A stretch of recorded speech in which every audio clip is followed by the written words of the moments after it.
Happy second Sunday of Ordinary Time, everybody.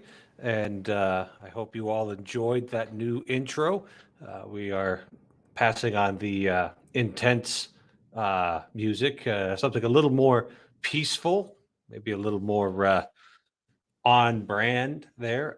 That was a setting of Adoro Te Devote the text was originally written by St. Thomas Aquinas in the 13th century. And it was for the Feast of Corpus Christi, the Feast of the Body of Christ. And any of the English portions were from the translation by the poet Father Gerard Manley Hopkins. And the setting was by my brother Andrew, and it was performed at my very first mass. So it's got a it's got a place in my heart there. I That's what I asked for ordination gift was that song, and they nailed it. That was that was beautiful. Actually, I got in my recommendations a Requiem Mass, Mozart's Requiem Mass for Pope Benedict Hmm. that was recently done. I forget where it was but I figured it must be either you or Laura or one of the Catholics was like the Manipulating the recommendation. algorithm. Yeah. I actually listened. I listened to it. It was actually pretty good. Yeah. Yeah, yeah. That Mozart's Requiem Mass is a well. It's you don't have to be Catholic to appreciate it. Basically, it's. I mean, if I had a dollar for every time I had to sing, what is it? Oh, it's gone, but it's the famous one. It's a choral piece. It's been set for all women, all men, soprano, alto, tenor, bass. What is it? I've sang it so many times. Oh, I can't remember it, but anyway, choirs sing it all the time. This is gonna bug I me now. Talk about I something am so I not can think up about it. on my church music. Oh, somebody in the chat, tell me what the famous one by Mozart is by.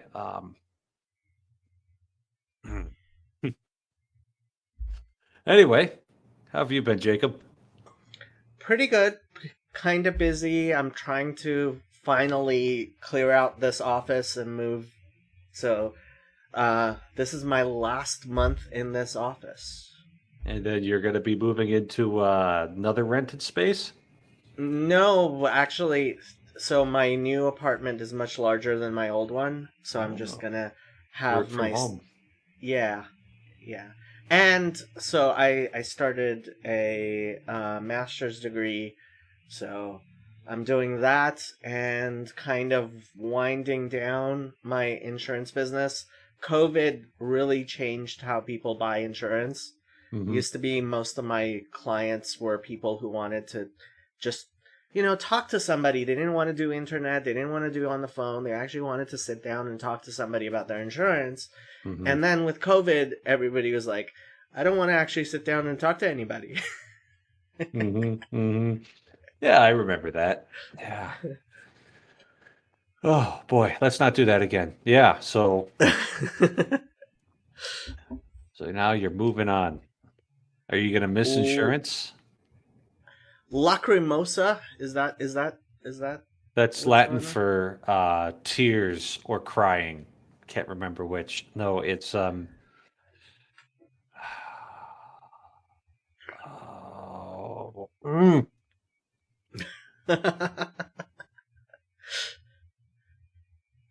Ave Verum Corpus. Behold the true body of Christ. Okay. There it is. Found it. We can move on. Yeah, insurance. I mean, I'm kind of an insurance nerd. I can talk about insurance, like, and put you to sleep. Hmm. Um, but yeah, I mean, it's been getting kind of like one of the things I liked about my job was I I felt like I was really helping people and making their lives better by helping them with their insurance. To some extent, the insurance market has become less crazy so that more people like So when I started, it was Obamacare was just starting out. So some people were really being screwed over in ways that I could help guide them out of. And that's become a like lot buying less of too them. much insurance, not enough. Okay. Both of those happen. People buying more expensive insurance thinking they're buying something that they're actually not buying at all. Hmm. Um, People making selections. So the biggest the the one story that makes me feel okay, I think I did a good thing in the world. There was a couple who he couldn't work anymore and he had diabetes, and she was working two jobs to try to support them. And they were at their wits end, and they came to me, and I changed his insurance around. And the next year, um his wife was just sobbing in happiness because I saved them something like $1,000 a month. And yeah, and she told me, we were borrowing money from our kids that obviously we thought we would never pay back. um she was working two jobs. She was able to give up her part-time job, and now ends were meeting. And she told me, some months we would buy insulin and some months we would buy food. And like that just like really hit me. Hmm. um but first of all, I mean, the price of insulin and the craziness of insulin over the past few years has really come down. um Partially because of some things that the government did, but also, I mean, just in general, people just have better information about the insurance market. And while Republicans hate to hear this, Obamacare has really, really improved healthcare in the United States in ways I don't give Obama or the Democrats at all credit for. I don't think they understood what they were doing. Um, but yeah. But I'm only on for a few more minutes, and I wanted to ask you what your thoughts were on Martin Luther and the exchange between John Vervaeke and Jordan B. Cooper and all Yeah. that stuff. You know, I thoroughly enjoyed that conversation, and I'm glad they barely talked about Martin Luther because I feel like uh, Dr. Vervaeke was able to draw just the best parts of Dr. Cooper out, and Paul Vanderklay too, Pastor Paul. And it's like, what exactly were they going to accomplish if they were just going to, throw fists over Martin Luther? So I mean, obviously I'm Catholic, and in the Catholic story, Martin Luther's a bad guy who had a few good points. Right, a bad guy antagonist. That's all I mean by that. Um, but yeah, I don't know. It could have been a whole lot of things, but I feel like the fact that they just talked about what they had in common, shared interest in the meaning crisis and helping people out. Um, I thought that was a much better conversation than it could have been. So, what do you Did think, you? Jacob? Well, I've done several videos on Martin Luther and stuff. Hmm. So Martin Luther, I would agree with you. He was a bad man with some good points. Ultimately, like, I think God knows what he's doing, and he didn't decide to strike Martin Luther down at any point. Which, so God knows what he's doing. Right, right. So God had a purpose for having Martin Luther around. At But I mean, did you watch the back and forth between um between Vervaeke and I watched one of Vervaeke's videos. I did not watch any of Cooper's videos, so I don't really think I can assess it, basically. Mm. Yeah, I mean, so in the videos I made, and I don't expect you to listen to hours and hours of my videos on Martin Luther, but I think it's really important to recognize the role of saints, which I think, unfortunately, too much of Protestantism just they deny that Martin Luther is in fact one of their saints. Hmm. Which would have And picked him off to hold that position for them. well, yes, but that should explain why. I mean, unfortunately, his theology is very problematic. And Hmm. Laura came on to my channel when we had the discussion, and she told a lot of interesting things about how, for example, well, this was somebody else, not Laura, who said that priests on Halloween would not well priests pastors would on Halloween dress up as Martin Luther. And they had a statue of Martin Luther at her church, not in the Hmm. sanctuary, but at her church. And, people would tell stories about the life of Martin Luther and stuff like that. And, it seems to me that this performative contradiction that a lot of Protestants have in making people who themselves were very anti-saints into saints, like John Calvin and Martin Luther. I think it's not a minor point of theology. And that's why on my channel I've kind of been hammering at that. And I think John Vervaeke, also coming from a very secular point of view, sees the destructive nature of this theological mistake.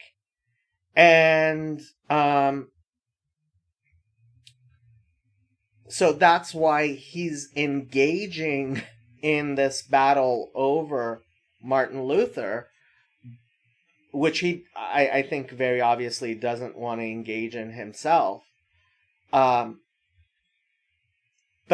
yeah, the conversation that they had, it was a nice conversation. I was glad it was a nice beginning conversation. But ultimately, I think Jordan B. Cooper is somebody who, like, he says on his website that he's trying to bolster the Lutheran identity. And as long as that Lutheran identity includes Martin Luther himself as a sort of saint, Hmm. I, as a Jew, cannot be okay with that. And that's just me from a Jewish standpoint. But I also see John Vervaeke from seeing the destruction that the bad parts of Luther's theology has wrought. That's why he's engaging with it. And I think, again, like the Catholic Church, hopefully, I don't know that much about it, but you once gave, a lot of the things that the Protestants were criticizing the church for, and you were saying how the church has in fact responded to those criticisms. Hmm. And I would love to see the protest end. Yeah. Yeah, that'd be great. That'd be great. We got a little anecdote here. The plural of anecdote is data. I grew up in the CRC and nobody talked about John Calvin, the man.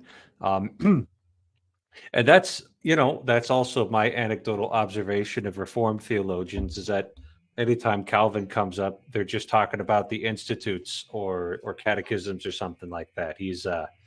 So I know you've got a few mild and quietly and almost shockingly embarrassed statements that you've made about John Calvin, which we need not reiterate here. But it's kind of like the influence of Saint Benedict on the church. There's some legends floating around about Saint Benedict, like him performing great signs and wonders and those sorts of things. But we don't really have much of his personality in the same way that we would have like the personality of Augustine or Saint Jerome or something like that. And what's really remained is his rule, the rule of Saint Benedict, and that's like kind of our only pathway back to him. And so I think the Reformed tradition's got a much better handle on the branding thing, and they're more they're more consistently iconoclastic.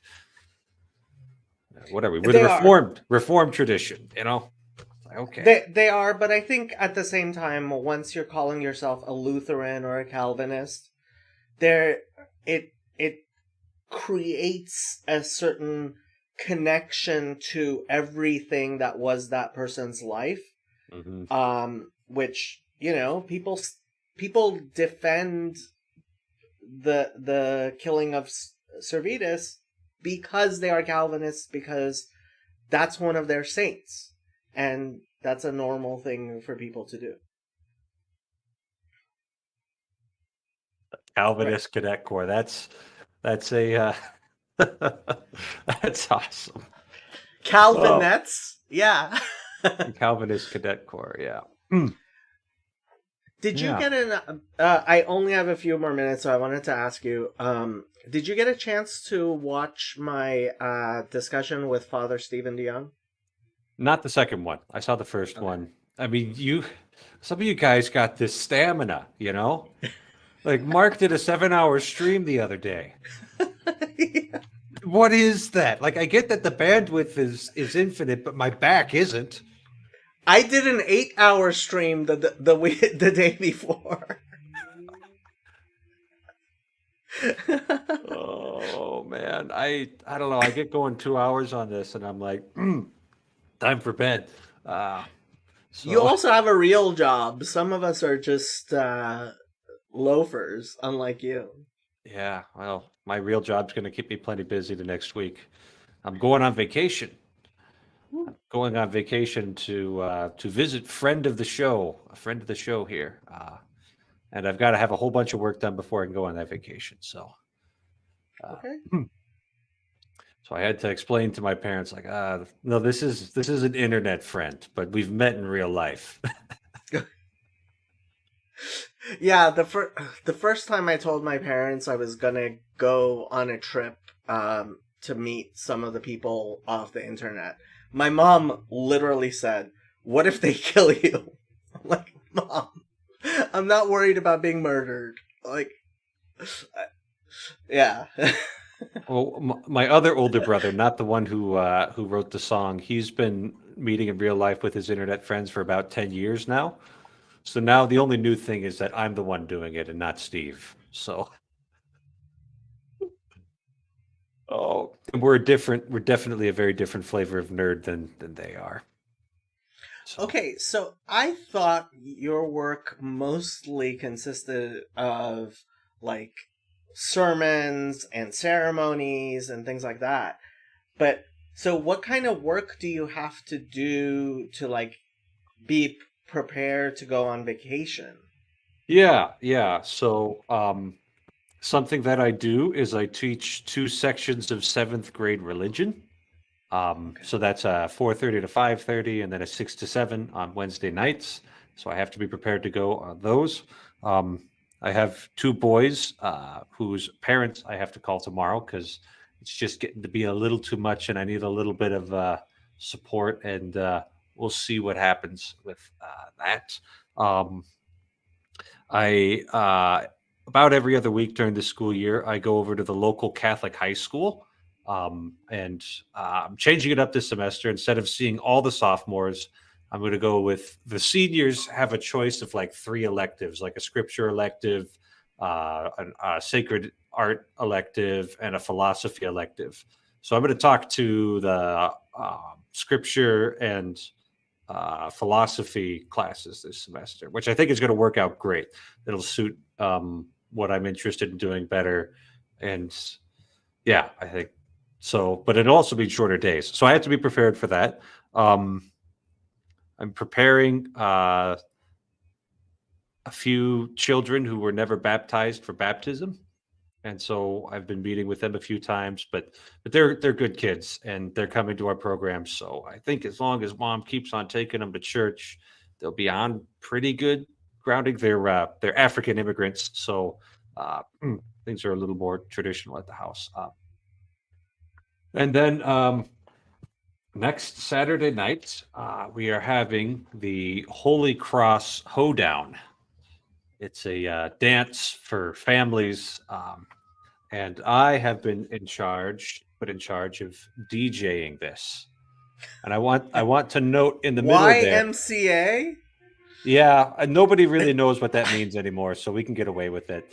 I want you to note right there, the Backstreet Boys, Larger Than Life, has a dance. It's literally called the Catholic Dance. And you can type it into YouTube, and it's the Catholic Dance. And it's done at all of the Catholic weddings for the based young couples who are getting married. And it's super easy. I can do it. So anyway.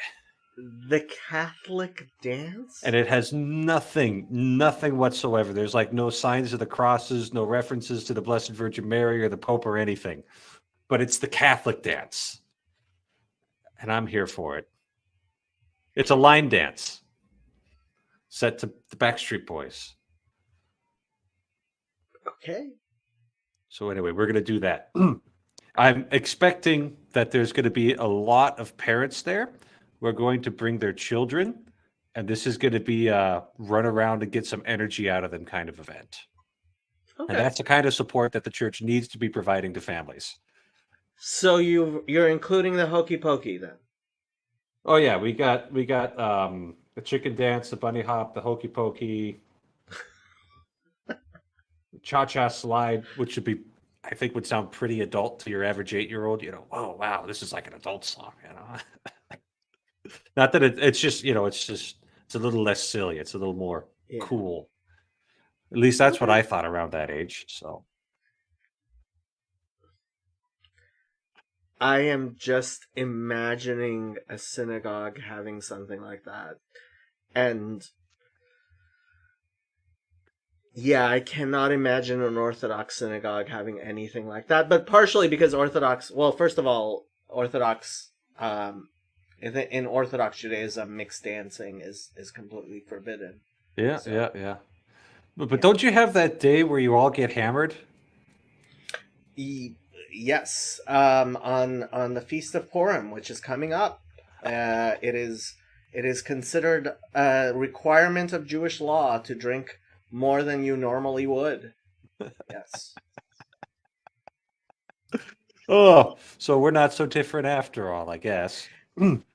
And for some every once in a while, it falls right on March 17th. So you get to party with the Irish. That's brilliant. That's brilliant.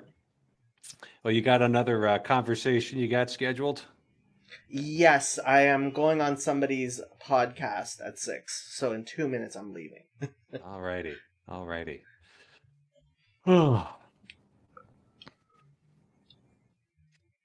Chad the alcoholic says that they're having a movie night at their church next weekend. They're going to watch Radio, a real classic. Family friendly, certainly, I think. Don't know that movie. They had Cuba Gooding Jr. It was like a small town football movie. And Cuba Gooding Jr.'s character was mentally disabled. I don't remember much beyond that. So it had like Friday Night Lights meets Rain Man. I'm gonna head out. It was very nice talking to you, Father Stephen. Father Eric, and bye, Mark. See you, Mark. See you, Jacob. I like that list there, Father Eric. That was that's just page 1 too. Well, I used to go to La Kermesse, which is which is the Frog, and the Frog Festival up in Biddeford, Rock Maine. Festival. And I don't think they're still doing it. I don't know. They ran it for decades and decades. Who ran it? The crazy French Canadians. So Biddeford, Maine used to have the highest, maybe it still does, French Canadian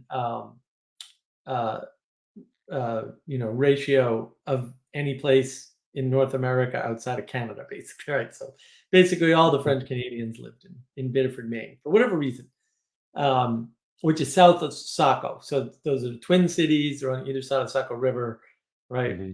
So that was like a big deal. So Biddeford used to hold this big festival every year called La Kermesse.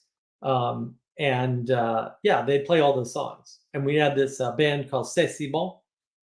And they would come down from Canada and play.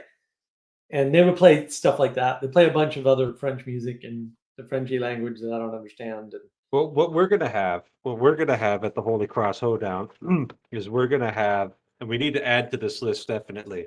But since we are in North Dakota, we're going to have polka.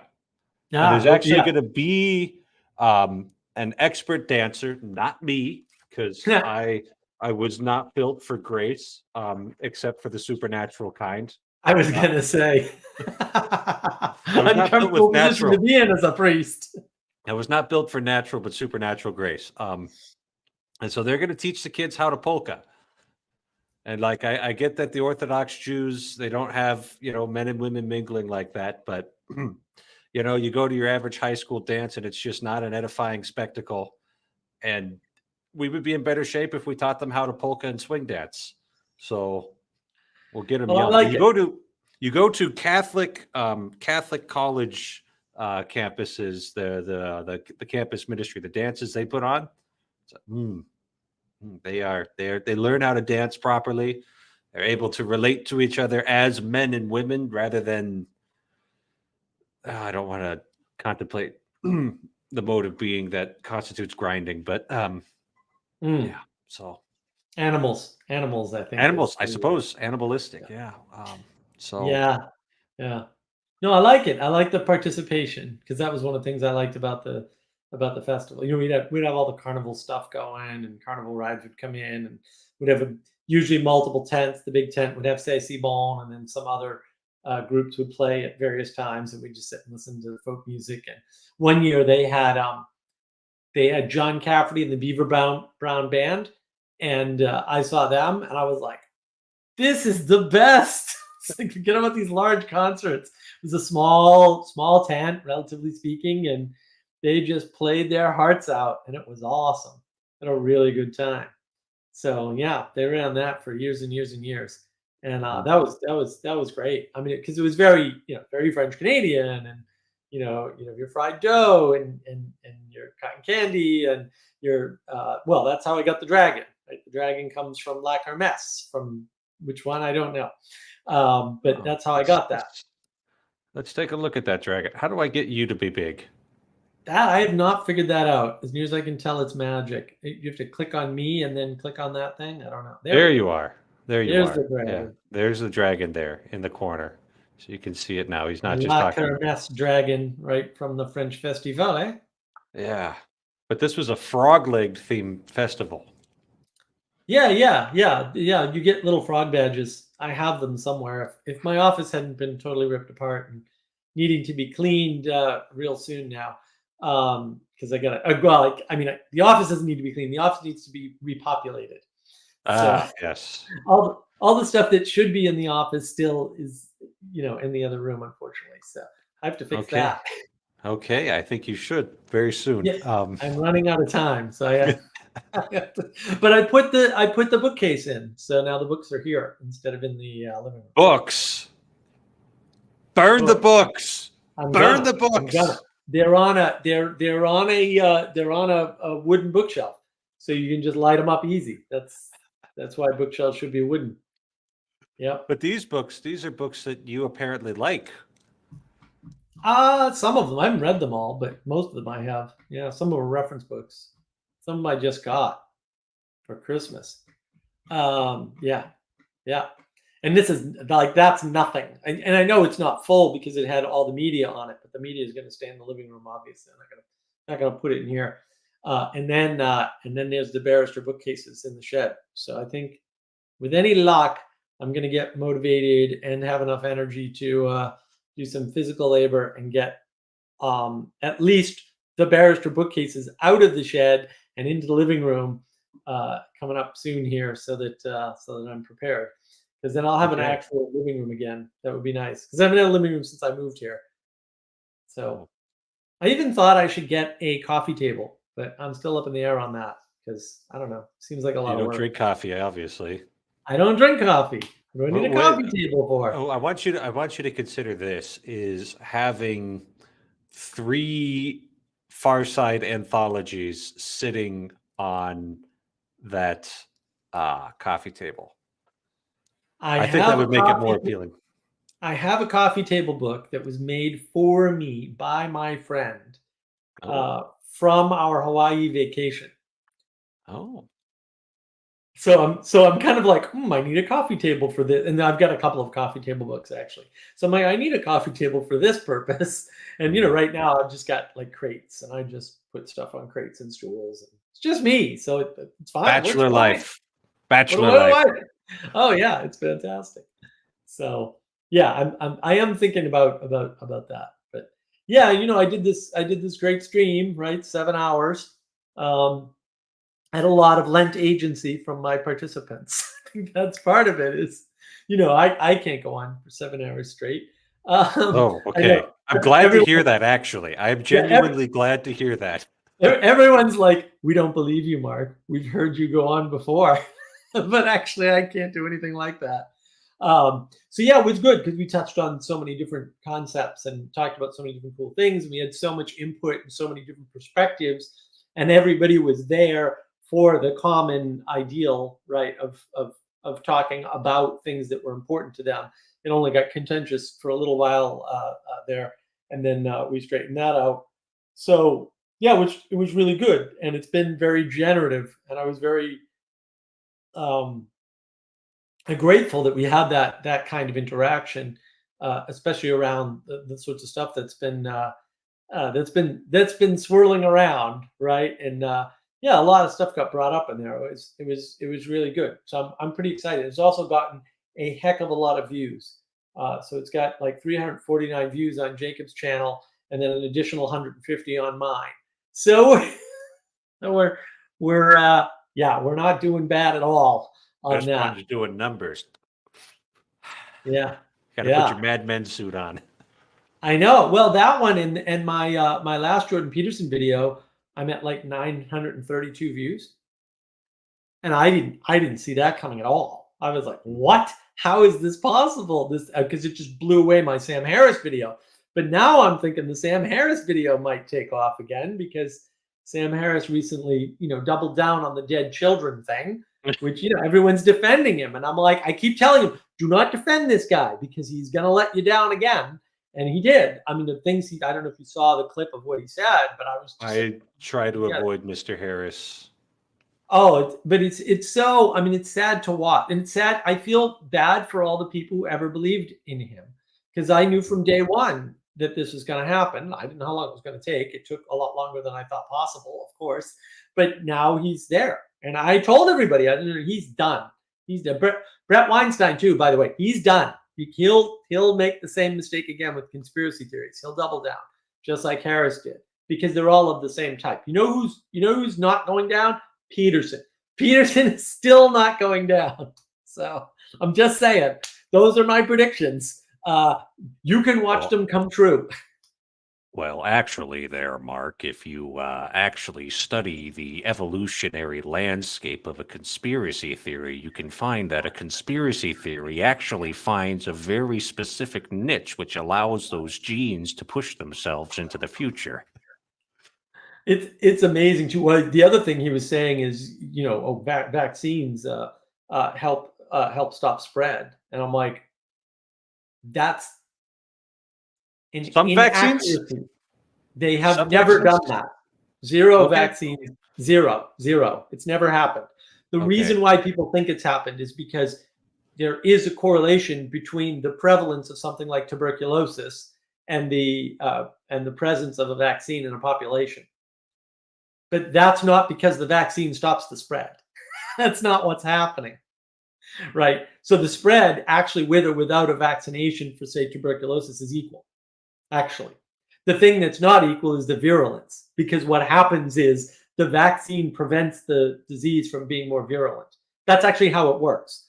And like, if you think I'm wrong, what's virulence? What's virulence? Virulence is its ability to, I mean, not exactly. I'm being a little sloppy with the language. Its ability to grow and attack. Okay. So in other words, the presence of tuberculosis in the population is dampened by the fact that it doesn't have human hosts to grow in, but its ability to spread is not affected by that. Those are two separate issues. So the fact that it spreads less is because there's less of it overall because of the vaccine. But that doesn't affect, if you're exposed to it, how likely you are to get it is equal vaccinated or unvaccinated for any current actual vaccine. Mm-hmm. That's how it works. And if anybody wants to doubt me on that, bring it. I got the facts. I got the papers. I can give you all the papers. I only doubt you. I only worked. doubt you when I'm fully credentialed. So, yeah. Well, the weakened form, which I know isn't all the modern vaccines are no longer weakened forms, but that's basically what it does. It boosts your immune system by teaching it that thing is bad, and then when it shows up, notice what I said. When it shows up, it gets whacked. So Sam Harris is just wrong about how that works. Like, he's just factually incorrect and misunderstanding what I would call basic virology. I mean, because that's basically what it is, or bacteriology. Some of them are bacterium, but he just doesn't understand the basic immune system. And anybody, I didn't go to college, guys. If you went to college and you don't know this stuff, I got news for you. Get your money back. You got ripped off. And this is very basic stuff, right? No, you can't default on student loans ever. Yeah. Well, don't get me started. That makes sense. But that's the thing, and I mean we're at the point now, and I've been putting it all over Twitter all day because I just can't help myself. You know, Sam Harris doesn't care how many children have to die for him to be right. That's the bottom line there. He just doesn't care. You know, he just does not care. And that was his whole statement was, had more children died, you people would have taken this more seriously, and all of us would have been right about the vaccine, alleged vaccine, the fake news flu shot. And I'm like, nope, no amount of children is going to make you right, buddy, no matter how many of them you kill.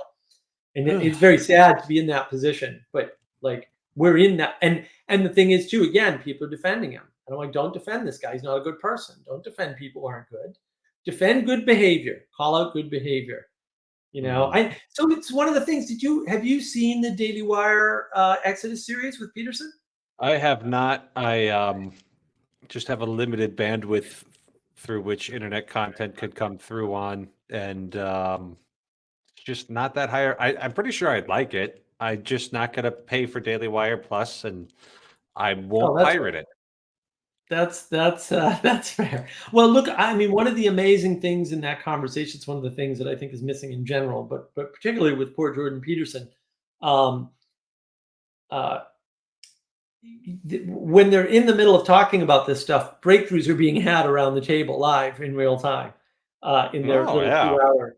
Yeah, right. And Dennis Prager, who I followed him a little bit just to figure out, what's this guy all about? Do I need to worry about him? No, he's a good guy. Okay, good guy. Don't need to worry about him. Just if anybody says anything bad about him, I'll defend him by default. Right? That's all I need to know. Do you defend somebody by default, or do you immediately, throw them? I know that Jacob and Yosef have some Jewish intramural spars with him. Yeah. Well, look, they're the Protestants of the Jewish world. I know Jacob's going to get pissed when he hears that, but that's too bad because it's still true. And they can fight all they want, but this is not helpful. So the interesting thing is Prager, who is, I believe, wrote a commentary on Exodus and is a Hebrew scholar to some extent, right? He said at least 4 times during these 8 episodes that have been released so far that he got something out of either what Pageau was saying or what Peterson was saying or somebody else. And so, I had never thought of it that way before. Thank you. And right, which is really important. You've opened my eyes to something in real time. He's saying this in real time. And he's also he was also saying, oh, I'd heard that argument before and I kind of dismissed it. And now I realize I need to give it more thought, like right in the middle of the conversation. And I was Well, like, yes, that's what we need. That's some top quality humility right there. Exactly. We need exemplified humility. No more participation, and participation in a humble way, and acknowledgement of the good. You can't just, decry the things you think are bad, right? Because that's one of my critiques of, say, the theological argument for this corner, right? Like theology is just going to get us dug down, and whose theology is better, it's just going to cause fights, right? It's just exemplifying what the problem is. Whereas participation towards something good and acknowledgement of something good, look, I've got 349 views on Jacob's channel.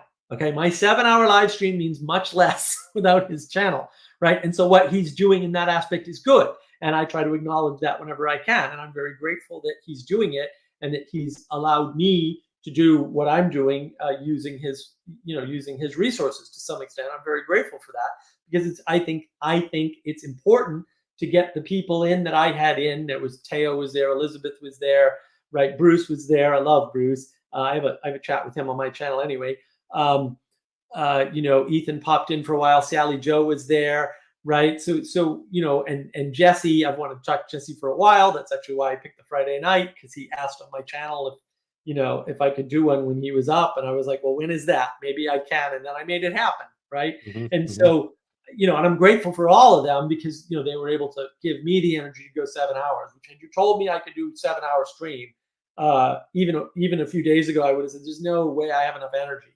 But I had enough energy with their help, right? Yeah, it's Lent agency, and I do want to do a video on Lent agency. I got a list of videos I need to record, and I've only got 3 in the can right now, waiting for editing, unfortunately. But I've got I'm probably coming up with 2 video ideas a day, and I'm not recording. I haven't done a day where I've recorded more than 2 videos in like 3 months. So I'm going to get on the ball and start doing more recording for sure. Yeah, and then you've always got. I mean, I've made a few videos that aren't like live stream like this,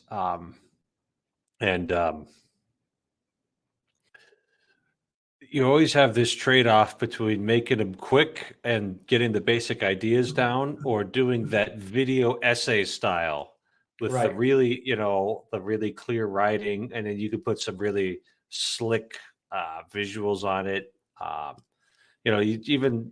look at the Critical Drinkers stuff, and he's just got clips from the movie, right? But and then sometimes you'll do like a really, funny little thing there, and it takes a little extra effort to do something like that rather than the Paul Vanderklay style hour and a half meandering with a few PowerPoint slides and OBS to keep you company. So,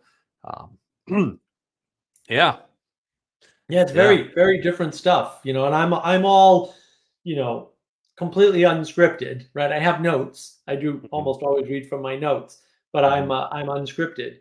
And actually, so one of my videos, although it may not get the cut, if my editor says it's not good, I'll have to redo it. But one of my videos is one of your requests, and the other video, the one that I did today, is with Adam. So you get to see Adam again. Nice, more Adam. Yeah, and we did talk more history than I thought we would, but I think it was all important, actually. And then we plan on doing another history one, actually, because we're going to tie into something that Os Guinness, who was in Exodus, he did a talk with John Anderson. Anderson talked to Peterson a while ago. He's the former Australian lead singer from Yes, Yes. Yeah, not that John Anderson. That was a good callback, sir. I wouldn't even have expected you to know that. I was obnoxious about prog rock in high school. I was just I probably ruined it for people. Sorry to anybody I talked to about music in high school. This is your formal apology here. Ha! Yes is a great band. Wonderful band. Wonderful, wonderful band. Yeah. They've got one album in particular that is super excellent. Johnny Anderson, he's got his own channel, and he talked to Os Guinness, and that was a wonderful conversation. The interesting thing about that conversation was Oz, and they didn't talk enough about it, in my opinion. He brought up the French Revolution versus the American Revolution versus the English Revolution. And I was like, oh, and I don't know anything about the English Revolution, so that didn't. So what happened like a solid century earlier? There was but Yeah. it was it's complicated. You're going to need Adam to walk you through that. That's the I've thing. read through accounts of it at least twice. Wow. Well, you're but way ahead of me. not like a dedicated account to it, right? Like one of them was in the a book I read about the history of biblical interpretation, which was really interesting. And if you had the patience to slog through it, it was one of those dense academic works. The history of biblical interpretation, 1300 to 1700, the secularization of Scripture. Right. That was really interesting, and it had to touch on the English Revolution to cover. I think it was Locke. Yeah, I had to touch on the English Revolution to cover Locke because he actually, these guys in the 16th, 17th century that we think of as like philosophers and such, they were all doing scripture commentary too. Like that was still like so fundamentally a part of their grammar that they would talk about. They'll do a commentary on the book of Genesis and they'll say, Adam was coming to awareness of his own need and the scarcity of resources around him. And that's what the fall is his awareness of the scarcity of resources. That's me remembering something I read 2 years ago. And then another one was in that book on Reformations covered. And it was just, it's just complicated. And it's not my history. So I'm just not that interested in it. Right. Yeah. Well, we might go over that. Yeah. But I mean, this just goes to show like we misapprehend the Enlightenment when we remove them from their religious context, because unlike Immanuel Kant, who was wrong about almost everything he ever said, by the way, so just throw him out. Well, they taught us that in seminary. So. Yeah. Well, look, I mean, philosophy is the handmaiden of religion. Sorry. And I'm not going to claim I know where to draw that line better than anybody else, but certainly before Immanuel Kant, we were drawing it in a better place. That's all I have to say about that. So that's why you got to throw him out, because he's trying to redraw lines that he has no sense of. And if you take the Enlightenment in the context in which it was written, there's no problem with Enlightenment thinking whatsoever. I think that's totally fair. It's just our misinterpretation of it. What are the salient features of Enlightenment thinking that make it so enlightened? Well, yeah, I think that, and this is kind of interesting, I think that one of the problems you run into is that if you try to discount the Dark Ages, and I know Pageau does, and I really wish he wouldn't. This is one of those things where I'm just like, dude, really? The Dark Ages were dark for they were. That happened.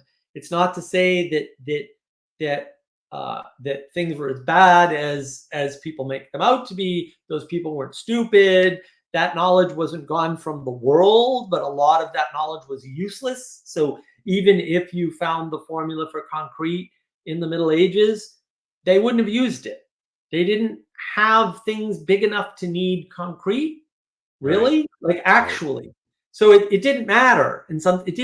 The fact that the technology was lost didn't matter, because that technology couldn't be utilized anyway, for lots of reasons. Some of them are population, right? Population kind of went down, and right, but others are more, so the fact that the knowledge was more concentrated and also spread out. So now, any given area had specialties and expertise, and where in the Roman Empire, every expertise was represented in every Roman city. Not really, but closer to that sort of a model. In the Middle Ages, everything is kind of spread out and isolated all of a sudden, because the population is the management of population has changed fundamentally. And so it's very dark. And the other thing that makes it dark is that there is this bifurcation. Well, first of all, the top end wealth comes way down in the Middle Ages, like people do not understand. The wealth of the Roman emperors was a lot bigger than you can possibly think, right? And in fact, I think probably, I don't know this, I'd probably have to ask my buddy, Dr. Lantern Jack there. I think the wealth of even the Greek city-states, at least in the case of Athens and Sparta, was greater than the wealth of most nobles in Europe in the Middle Ages. Like there was a darkness. Yeah, If you yeah, don't sure. There was a understand, collapse. There was a collapse of Roman Empire, and right, it was the influence of Saint Benedict and his monastic system that ended up being the seeds for the growth of the medieval right. period. Right. Well, and everything goes into hibernation, right? So Yeah. the top end wealth goes down, but the bottom end wealth also goes down, although there's a Yeah. floor for that. There's no floor for the top end wealth, guys. It's the same. The floor for the top end wealth is the same as floor for the bottom end wealth, right? So That's nothing. It gets darker for everyone. Like it actually gets darker, and it is the spark of not the rediscovery of the texts alone, right? But there is a rediscovery of the text, but it's also the ability for more people to engage with them. So it's like, well, so-and-so over here and so-and-so over here and so-and-so over here all had copies of the Greek and Latin texts, and the upper class knew about them. Yeah, okay, so what? That light is not spread, right? And so the Enlightenment is spreading. Okay. Now, you don't think that, let's say, the University of Paris in the 13th century, I mean, is that, what am I even trying to ask here? Is that like the beginning of the Enlightenment then? When we think to have a university? Well, again, it depends on how you define it. I think that if the light is the ability to spread this information to more people for whatever reason, I mean, you can cast it as in an economic frame, which I normally wouldn't do, but it works, right? Like at some point, the economies of scale kick in due to industrialization and things like that, or the beginnings of industrialization, right? The revivification of empire as such, right? And then what happens is more people have more time to engage with knowledge. Well, that is shining a light on more of the population. And that's the best way to understand the Enlightenment. The way we misunderstand the Enlightenment is we see these figures as individualistic, non-church. They're all deists if you read Wikipedia. That's wrong, by the way. That's a lie. That's a lie. If you see the word deist, assume that it's a lie. Most of the time you'll be right. A few times you'll be wrong, but most of the time you'll be right. There's almost no such thing as who would be the notable standouts as far as actual deists go? Would Thomas Paine count? I think. Well, look, when I look for a deist, I've never found one. I'm not saying there aren't any, but like I don't know what standard of interpretation people are using for this, because you're not going to find too many people in the United States after it was America. We'll say after it was settled as America, so it's still a colony. You're not going to find too many people who aren't going to church. That's not going to happen. So, are we talking about an issue of theology, or are we trying to make the determination between somebody who's actually religious and some quasi anti-religious or half non-religious state? Because they bill it as a half non-religious state, right? Especially with the Enlightenment thinkers. They're like, oh, well, Locke was a deist and Adam Smith was a deist. Like they were all deists. Like if you read the Wikipedia, they're all deists, right? Or they weren't deists, but then they became deists. And the founding fathers were all deists. I'm like, that's a lie. That's a lie. I'm sorry. You're just wrong. You're inventing something that isn't there and wasn't there, because we want the Enlightenment to be a personalized individual thing, right? We want the Enlightenment to be the time when individuals woke up, right? And then all of a sudden they realized that they had the power, that they had the control, and they used reason and logic and rationality to fix the world, right? But nothing could be further from the truth. That isn't at all what happened. So when I look at a lot of the religiosity of that period and just the philosophical movements, the cultural movements, and all of that, it seems like they're really, even when they're talking about God, they're talking about him in terms of like a billiard ball universe. They've got this implicit materialism built in.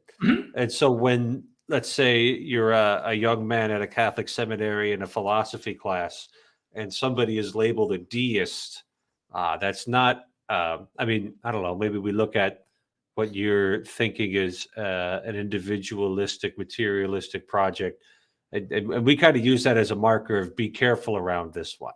Yeah. Benjamin Franklin, he's got some good advice, but like, don't follow him all the way. Well, you couldn't follow Benjamin Franklin in terms of theological thought, right? I mean, the materialism ends at some point, and I think we confuse what they understood in the Enlightenment as the power of science with all the power, and that's really this is why I think the scientists keep saying that religion is attacking them, right? Because they see it as an attack that they're not in charge of everything and that they're not the arbiters of everything, even though science has a very strict, well-defined box. Of course, it has to be science. Right? This is kind of, otherwise it's not science, guys. I hate to break it to you. And they kind of deny that and try to extend rationality. I'm looking at you, Vervaeke, or some other similarly silly thing. Is he behind me? Right. He's out there somewhere, right? But they try to use some scientific framework to subsume the religious framework, right? Because Immanuel Kant sort of indicated you might be able to, whenever you weren't rushing into that gap, right? Where they're like, aha, now we can be gods. And when you cast the Enlightenment as an individualistic project where individuals were able to kind of break out of the box, right? Escape from the matrix, however you want to frame it. Then yeah, you just misapprehend the Enlightenment. That's very much what Adam and I were talking about with the French Revolution talk that we did. I don't know if we mentioned one before that. We might have. But yeah, I mean, that's actually really important to understand. If you look back and look, you can, and Vervaeke does this actually in his in one of his series. What's it called? Untangling the World Up. He talks about Descartes in there. And it's one of the early episodes, like 2 or 3, because I couldn't watch the whole Untangling the World Knot. But you know, they're talking in there about the misapprehension of Rene Descartes and his misuse. So in other words, Descartes didn't make all these mistakes. People came after him did. Does this sound familiar? Does anybody ever heard this argument before about anybody else, like Luther or Jesus or literally anybody? It's like you totally misunderstood the work, right? Because you're out of context. So yes, the Enlightenment did that, but they didn't make the mistake that the modern materialists make and modern individualists make when they say objective worldview, because they didn't believe in an objective world. So do you think where the source of the problem you're pointing at is that like 19th century materialists writing their own spiritual mythos? That's where they're getting it wrong. So like the 19th century English materialists, let's say. I don't think so.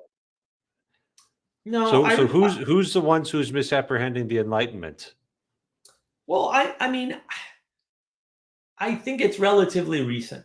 I actually think it's relatively recent. So there's some interesting statistics that point in a certain direction, right? One of the statistics is when Einstein was big, right? And Einstein's the first big guy. And by the way, Einstein broke all of science, really, violating the scientific method. Actually, by the way, yeah, theoretical by using thought experiments, or right, by using thought experiments, yeah, and it worked. So, well, right. It's hard to argue against, but it's against the scientific method. What he was doing was not science. That's why it was theoretical physics. Theoretical physics wasn't really science until they measured the light coming around the moon on a solar eclipse. Right. And that proved general relativity and the curvature of space. But if you come up with something in your head and you have an experiment, but the experiment can't be run, it's not a hypothesis.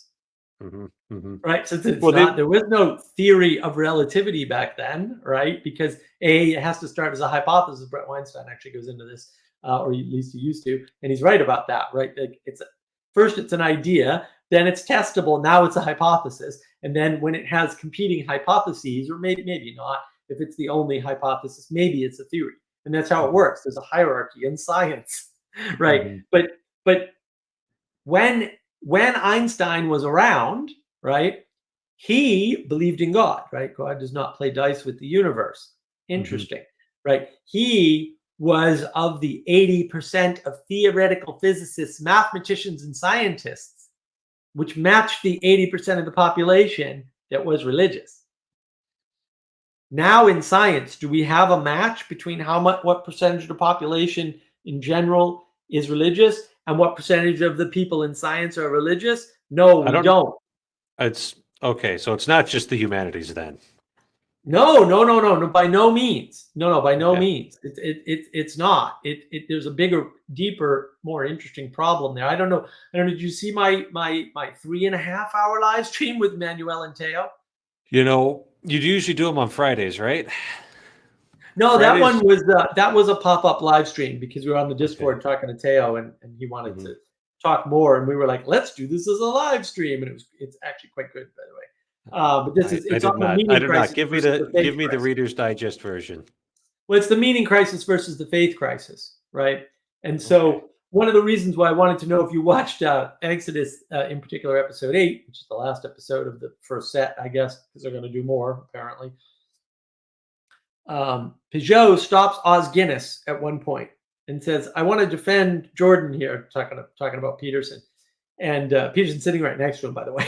It's a funny situation, and he says, "Jordan has a way of talking to secularists because you can't just bring up, oh, the power comes down, from God from above, because their eyes glaze over." Right. And of course, like I'm sitting there, and this was after I had already made this point and made it on Vanderklay's channel and comments several times, right, over the past few months. I'm like, yes, this is exactly, Curtis, is what I've been saying about Peterson all along. Watch my Peterson video. Let's get it up to 1,000 views. That would be nice. Right. I said the same thing there. Like, you really don't understand what Peterson's doing. Right. You're seeing Peterson from the Christian perspective as a revival. And he is not a revival. And I can tell you that Vanderklay sees it that way quite clearly. That's why he was for a long time referencing Billy Graham. Mm-hmm. And then he somehow magicked me into going to the Billy Graham library, and that was a whole mess. But that's the thing. Like it's not that. He's doing something entirely different. And if you don't understand that, and he's using entirely different language, thank you, sir. He's using entirely different language. To talk to these people, because you can't use the Christian language. Right. So, and I think you're right about this, and I'll give an example. The biblical narrative has Moses going up to the top of the mountain, and God gives him the instruction in the law, and he writes it down exactly as God had revealed it to him. Right. So that is a very emanation kind of point of view. This is coming down from the top.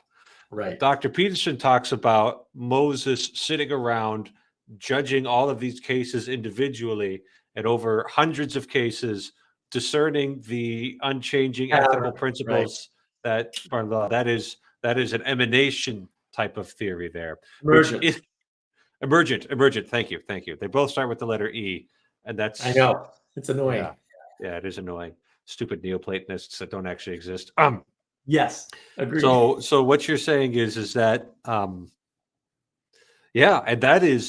that's a real thing right there. Yeah. Well, and the interesting thing is Teo's the first one that we talked to who said, no, I have two groups of friends who are in trouble. One group are people who have a crisis of faith, and the other group are meaning crisis people, and there's a difference between them. And I'm like, that's exactly my point. Somebody else sees it. This is a miracle. Like, yay. Chad must not have his mask. That's right. Oh, that's right. Do you want me to? We'll give you time to put the mask on, Chad. I know it's you now. You can turn your video. You just turn your video off, Chad, if you want. Okay. Now you can bring him up. There we go. We just have your handsome Squidward face there. Dude, this crazy thing happened today at church. Tell me about it. So I go there and I sit down. I sit in a different spot. I really like the people that we don't normally sit by, but their singing was really exceptional, I guess. Mhm. And so I sat somewhere else today. My wife wasn't able to make it in, so I just went and I sat in there. And I was talking to one, I'm sitting amongst all the elder women there, and pastor comes up and he sits down and starts talking with one of the women, and he says hi to me and stuff, and he says, "Hey, you know Jordan Peterson, huh?" And I said, "Yeah, I like Jordan Peterson." He's like, "Have you seen that new conversation with Jordan and John Vervaeke?" And I was like, yeah, I know John Vervaeke and Jordan Peterson." And then I was like, the conversation I really liked was with John Vervaeke and Jordan B. Cooper and Paul Vanderklay. And he's like, "Yeah, no, that was good." So I do attend a Lutheran church. And so, and I said, but he's like, "Yeah, it's really weird. A Lutheran professor, a post-Platonic, and a Calvinist preacher are sitting in there having a conversation." And I'm like, "Yeah." And I said, "That Vanderklay dude, he's my guy, man." So it's just the weirdest thing, dude, because he came up to me out of nowhere, and it was like, and he's like, "We're gonna talk," and I was like, "Oh, interesting." So I really like this guy already, but this opened up a new potential dialogue, and so I'm interested in seeing where that goes. Had you ever told your pastor any of your story? No, I've tried to stay anonymous in the church as far as Chad the alcoholic goes. Yeah. Even like I did tell him that I have I'm a part of a so-called online community that has lots of discussion around different traditions and something like um, ecumenical conversation and things like this, and that it's always been really interesting to me. And then I told him, and he's like, um, we didn't really get into the Peterson thing. I said, I like Peterson a lot. And like, and honestly, if it wasn't for Peterson, I wouldn't be sitting in this church. So it was just bizarre, dude. It was bizarre to have your Lutheran pastor come up to you while you're sitting amongst all the other 80-year-old women and say like John Vervaeke. It was so weird, dude. So Yeah. All of a sudden, that stuff comes into. It's like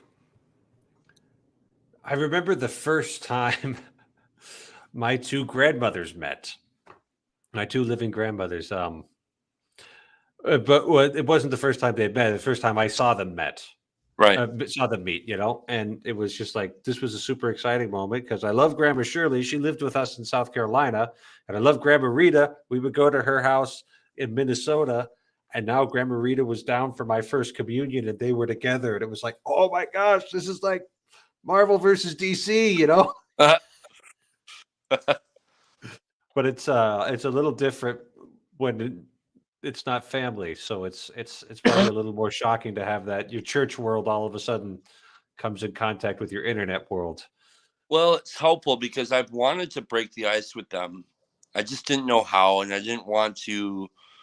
And the last thing I want to do is go in there and be the weirdo that starts, making things weird for everybody. So I wanted to be respectful of the customs that are at the place, and and I mean it's very well attended church, but most of them are all. I would say it probably 70% of the congregation is 70 years old and older. There's maybe 200 members to me, that's pretty well attended, especially since it's in literally the middle of nowhere. And there's already 4 other churches within a 3-mile radius. And those churches are full too. It's mind blowing to me that that's happening. Mm-hmm. And so it'll be nice. I think I'm hoping to have more conversation with them. Maybe he's be willing to, if he had the time, to do something like an estuary meeting or something and get one going with me. But I'm not really I'm not really going to lean on that too much because I know he has theological, theological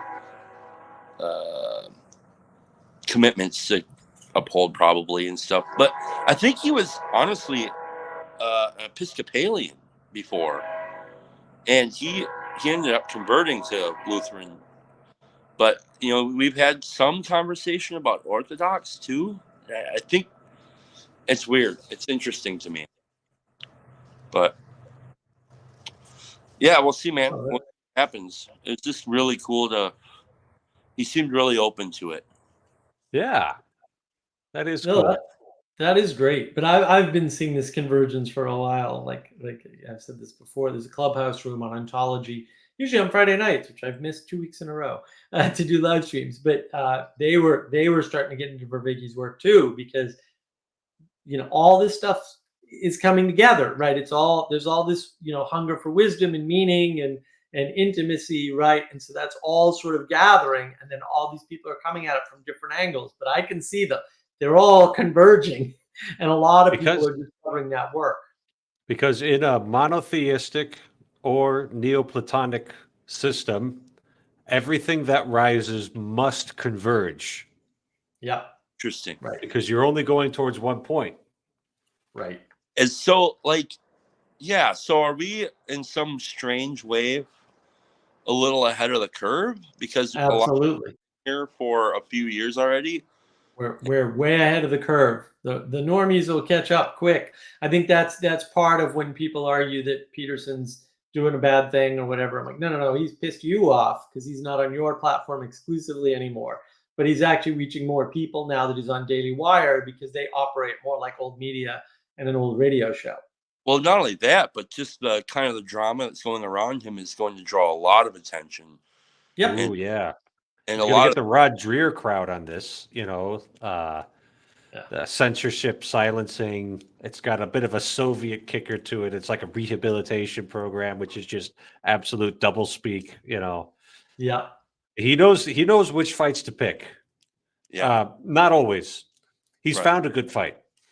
Well, I think it's gonna filter in some folks. It's so bizarre to me, dude. Like, as this is like anything else in my life that I really cherish. I mean, I love Alcoholics Anonymous so much, and it's transformed me in ways that I can't begin to really explain. But those folks irritate the crap out of me, and and I love them for it. And I think that's kind of what this is in a lot of ways. I mean, I know that I haven't been the kindest to say Mark or and different folks, but I like it or not, I do care a lot for you guys, and I think that's the reason why I act such like a jackass from time to time. It's not because I don't care, but it's so interesting, man, that to go in that church this morning and have this pastor, a guy that I really look up to and open a conversation with me about it. I don't know why he didn't start with Jordan B. Cooper to begin with. That's weird. Yeah, who knows? The Lord works in mysterious ways. Wow. Yeah.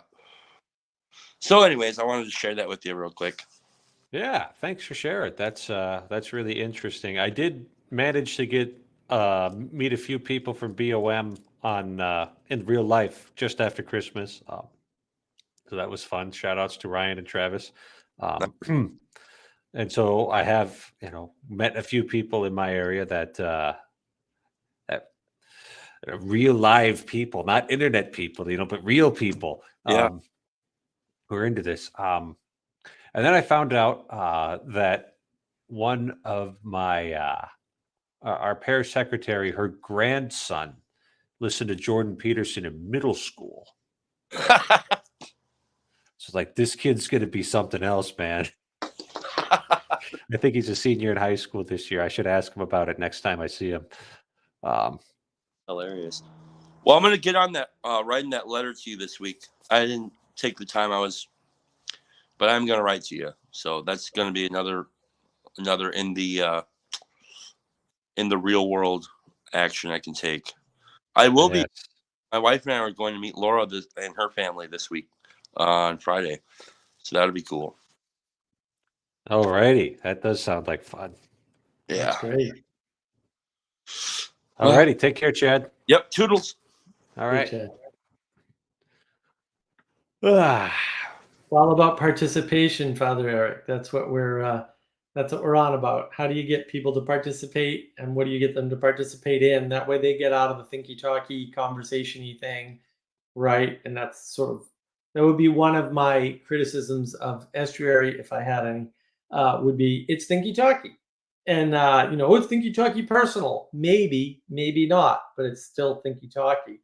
And yeah, it's thinky talky in person instead of thinky talky online. We are making minor upgrades. I don't disagree, but I don't think that's what we need. I like this, hokey pokey and the duck. the Holy dance. Cross hoedown. I love it. I like that idea better. I like Yeah. the idea of having spaces to get people together, not to talk about things, right, but to do things in common. And I think that's really the key, because the more we focus in on things like theology, which no two people have in common anyway, the more division we're going to sow. I mean, I'm going to do a video on conversation. Actually, had a big discussion about it earlier today, but just prior to this, about how to do that. I think actually we have a way now where I can sneak this in and get the point across correctly. More conversation causes more division. Aside from the direct correlation you've seen in reality, if you've been watching since 2014 or 2000 or whatever, right? The more conversations we have, the more things we find to disagree with each other about. That's just the nature of how people are diverse, right? Diversity is diverse. It's dangerous for that reason. But we can cooperate together in things. Like we can all go fishing, right? Then there's no theology, right? We can all go to a dance, to the hoedown, right? We can all go build a house, right? Or cut down trees, Or have a procession. or figure out what's in the woods behind Mark's house that he found today, and was like, oh, what's going on here? We can do that stuff, right? We can do that stuff, and that's that's better, and that's better than all this talking stuff. Not that we don't talk or can't talk, right? But what we talk about matters, and how we're talking matters. Are we talking to find something in common, or are we talking to find difference, right? These are important factors. And it seems like if you've got a breakdown in participation, you're going to need to have a talk about that. Well, you need to talk to make sure participation doesn't break down. And it's one of the clips I'm working on making, because this isn't I'm not very good with this stuff. And I had all kinds of freaking technical problems. I can't believe I'm already ready to rewrite every piece of software running on Windows, because I can make it better. But so frustrated. That'll violate the end user license agreement. Whatever, I don't care. I'll spread it out for free. No one will be able to stop it. There's a clip of Jonathan Pageau that I'm going to make and post on my channel, where he's basically making a rough case for why he doesn't like John Vervaeke's practices. And this was on the Awakening from the Meaning Crisis Discord YouTube channel. He only did one Q&A with us. He doesn't remember it. I asked him at Thunder Bay. He said he didn't remember. I was like, damn it. But he basically said, look, one of the reasons you go to church is to go do something that you may not want to do. Like you may not feel like on a Sunday getting up and going to church, right? Yeah, I hid behind the couch once to not go. Right. But you do it to go do something that you may not want to do, and be around people that you may not want to be around, to do things that in that moment you may not want to participate in, right? And it's like, oh, and when he said that, it just flashed in my head at the time. I remember it quite distinctly. That sounds like a description of all of our actual problems today. We don't know how to engage in something we don't necessarily want to engage in, go be with people we don't want to be with, and do something that we don't want to do, because sometimes that's what's necessary. And I think that actually is part of like what's missing. Ed. Hey, Father Eric. I'm glad to see you again. Oh, well, that's really nice to hear. Yeah. It's I nice don't to be know if you- welcomed back. I don't know, Mark, if you saw our stream last week, but I when missed Ted came out swinging, man, I was there for it. Not swinging hard. It was fun sparring. Yeah. No, it got me thinking about some things. So if we have time at the end of y'all talking, I've actually had some follow up because got to get some notes Mark- together and bring some things for you that I thought you might find interesting. So Mark, Yeah. I mean, I think you're basically right. We're addicted to Netflix and YouTube and hiding in my room, safe within my room. I touch no one and no one touches me. I am a rock. I am an island. And a rock feels no pain and an island never cries. But that'll kill you. Got to be born. Makes you Got to get weak. out of the womb. Makes you weak. Yeah, Yeah. So I think that's the conclusion of that topic there. it is. Thank you. What's on your mind, Ted? Oh, that sounded great. No, I just let's see. Let me see if I can. I found some of that stuff on Hopkins that I thought was interesting, and I wanted to bring forward. The And, poet Gerard Manley Hopkins. That's who we're talking about. Yes. So I have this book right here, which is great, from the Catholic University Press, and yeah, I this may be one of those, like, you just kind of like nod and say mm-hmm to it, and then you move on. But on the chapter on in stress, so he talks about. He And says, could you remind me Yeah. and our listeners about the in stress and because I and think why you it's, like and this, why it's Mark. relevant. Why it's Yeah. relevant. Yeah. So I was suggesting that Hopkins back in the mid 1800s saw some of the stuff that was coming down the line that Vervaeke and Pageau and Peterson are looking at now, which is basically the problem of intelligibility. So how do you look at the world, and out of all the things you could pay attention to, how do you make any sense of it? And so, Jonathan Pageau's got his whole attention and combinatorial explosion and hierarchies, and Jordan Peterson's got his he's got sort of this evolutionary psychological way of looking at it, with sort of a tinge of the logos, and then Vervaeke with his relevance realization. And so there's sort of the two parts of it. One is what this, how does anything get into you in the first place, and then how do you pick anything out of that?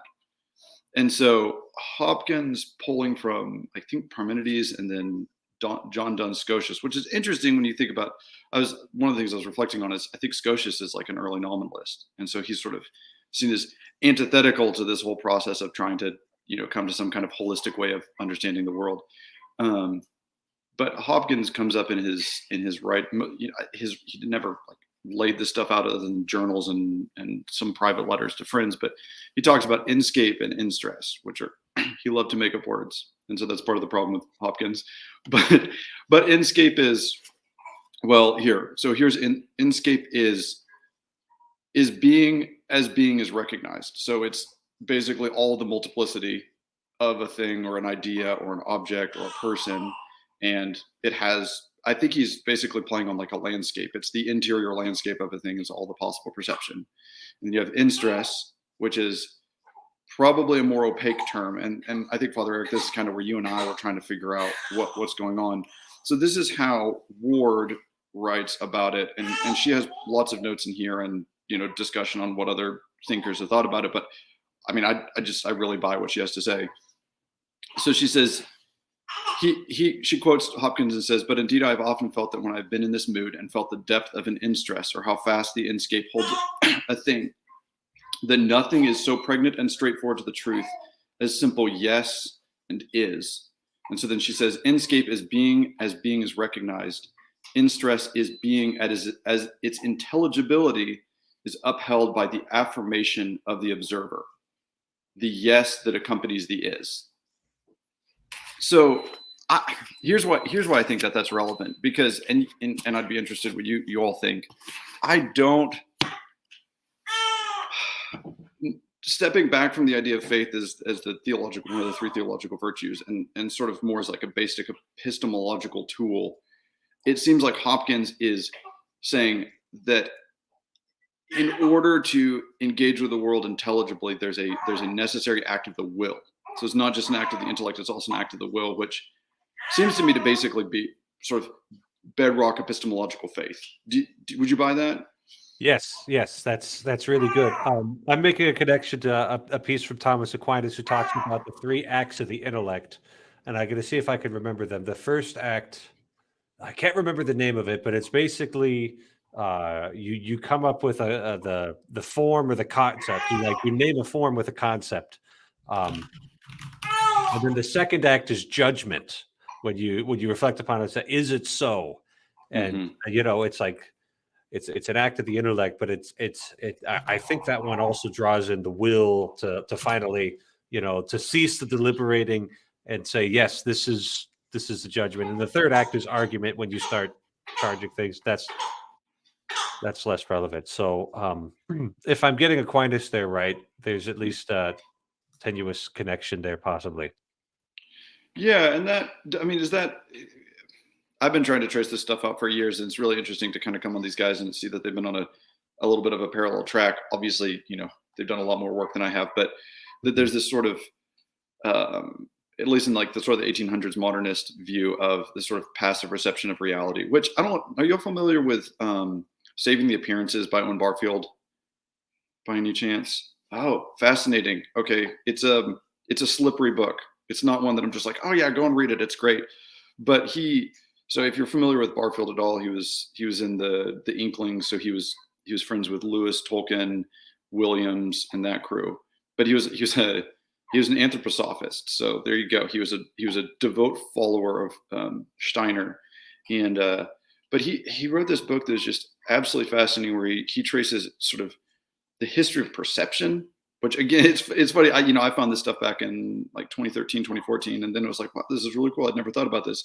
And then here it seems to be this one with this big thread. But he just starts out with original participation, in which he argues that basically there's almost no self-conscious reflection in perception. That it's it's not that it's unmediated, but the mediation is unconscious. And then he has he ends with what he calls final participation, which is an awareness of the, to use the Vervaekian term, I think, imaginal aspect of that. And what he puts in the middle is, and he saw himself living in and trying to get out of, is what he actually labels as idolatry, which is to give perceptions the reality of an object, to give it reality, to give it itness. And so he goes in some strange directions with it. I mean, because he was a weird thinker. He was also very interesting. I think C.S. Lewis described him as being one of the men who's read all the right books and come to all the wrong conclusions. Yeah.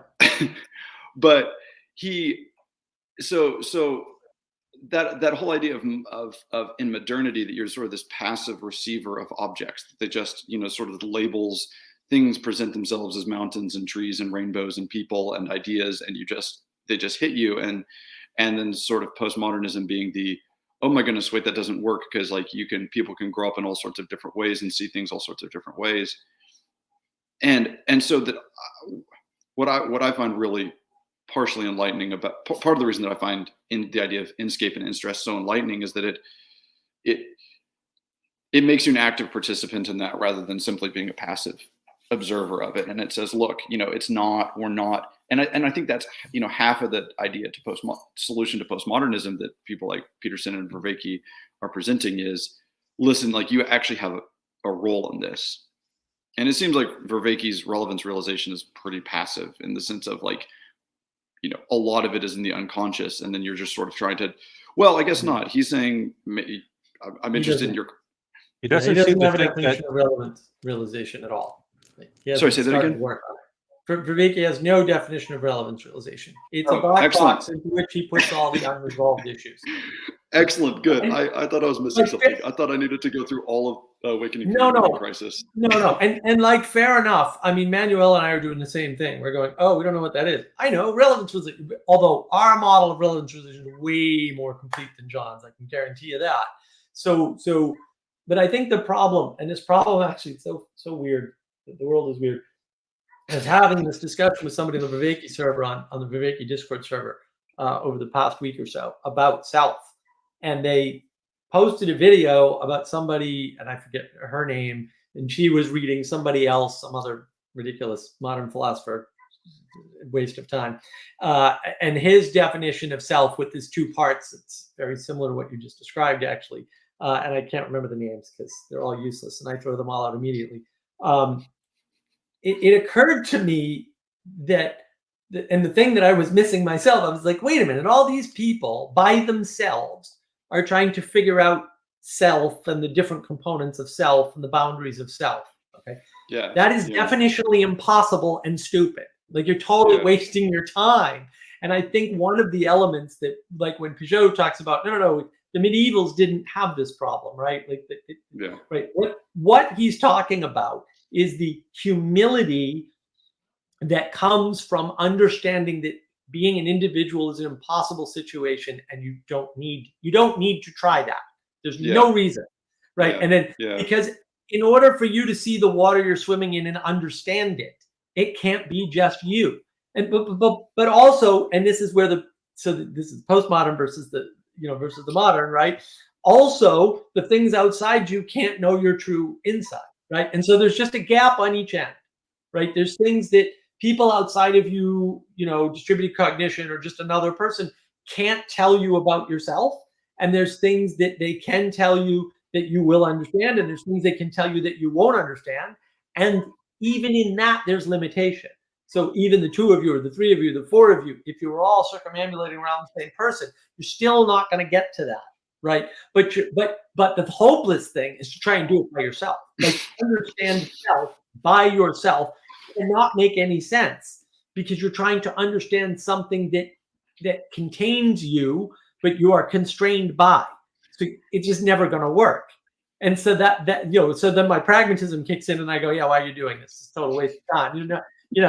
Not to put a point on it, but at what point do you give up and submit and have the humility to say, I'm not going to be able to figure this out, but it's also not important because no one before me got this answer, and they all seem to have survived so well that we have the internet.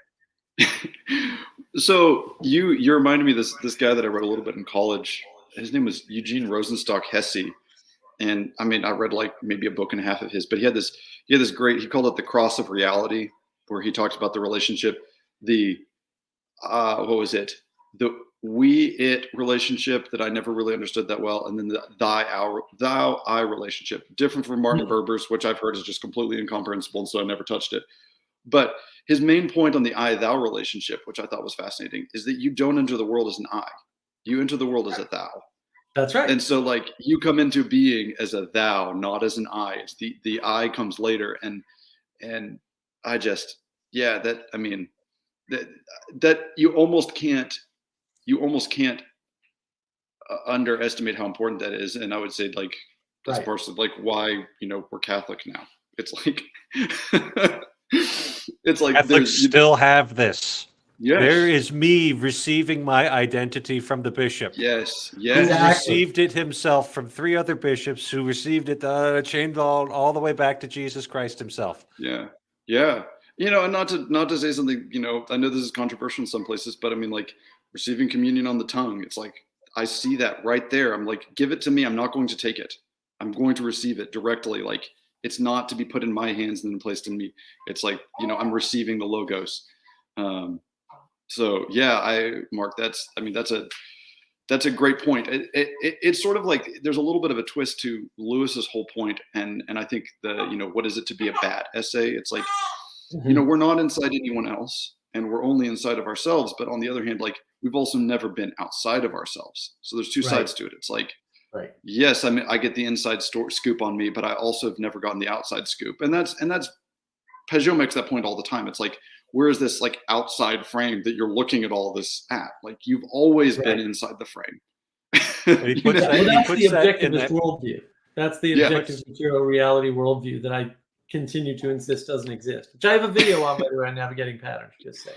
Yeah. But he always this subjectivism and the individualism, right, sort of go together, right? And that's what sort of causes these problems, is that this trying to differentiate yourself from the thing you were born into, right? The denial of creation itself, in the case of Vervaeke and I would say Peterson, it doesn't work because it didn't happen that way. Yeah. Father, what were you saying?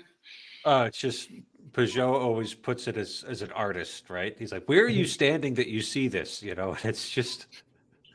Yeah. It's just like I wouldn't put it that way, but these Yeah. artists, you just got to deal with them, right? Because he's got this idea like, oh, you got that really weird perspective on the Eiffel Tower. Where were you standing when you painted that? Yeah. Yeah. I don't, his language is fun to watch. It's very natural, but I think he has a hard time getting inside the objective materialist reality mindset so as to smash it more effectively on the inside. And I wonder if the guy was ever a proper materialist or if he didn't just always have participation properly. Yeah, no, he doesn't seem to be. I mean, that's what was so amazing to me about his statement in episode 8 of Exodus there on, because he flat out said it. He said, no, I see this thing in Peterson where he's able to talk to these secularists in a way that doesn't make their eyes glaze over, right? Mm-hmm. And then he's been trying to co-opt that. Actually, I wish in Thunder Bay I had asked him to stop asking where people are standing and start asking where they're starting. Because that's actually the better question, because now they have to go back through and justify their ridiculous philosophy, and they're not going to be able to. And it may not work in the moment, right? But that's not the point. The point is that it works. And I think that would eventually cause them to question their starting axioms enough that they go far enough back and realize they're not standing anywhere. Mark, that actually reminds me of, and it took me a second to figure out where it's from, but Father Eric is that Thomistic scientist that I was telling you about, Daniel Thoma, Dr. Daniel Thoma. Mm-hmm. And one of the points in his book that really struck home is his point about so we present this world as sort of this stacked thing of emergence with no form of top down or any organization or anything. It's physics and then chemistry and then biology. And he said, yeah, man, you can say that, but look, you don't even have a word for non-living. That's not just not living. Exactly. Life is so basically the standpoint of our approach to reality that we can only define these things in opposition to it. So it's like non-being and non-living and all of these things. And so that, again, one of the switches where it's like the whole seems to be this whole project of, well, let's get outside of what it means to be, a meat computer or this brain inside a vat. And it's like, well, no, I mean, that. It's not like that's one set of possible experiences that people have. It's that is being a person. That's what it is. And maybe there's material, sort of mineral intelligences. C.S. Lewis in his Ransom trilogy, presents the Eldela, these angelic beings, as sort of this crystalline, semi-material intelligence. And it's fine, but you're not one of those. So how do you, right? Where do you start by saying we understand what it's like to be an electron? It's well, okay, hold on. That bothered me about Ant-Man and the Wasp. Right? When they went down into the quantum realm, it's you could have had an awesome sci-fi moment there, right? Yeah. Where you say, hey guys, we're going to be smaller than photons now, so your eyes aren't going to work.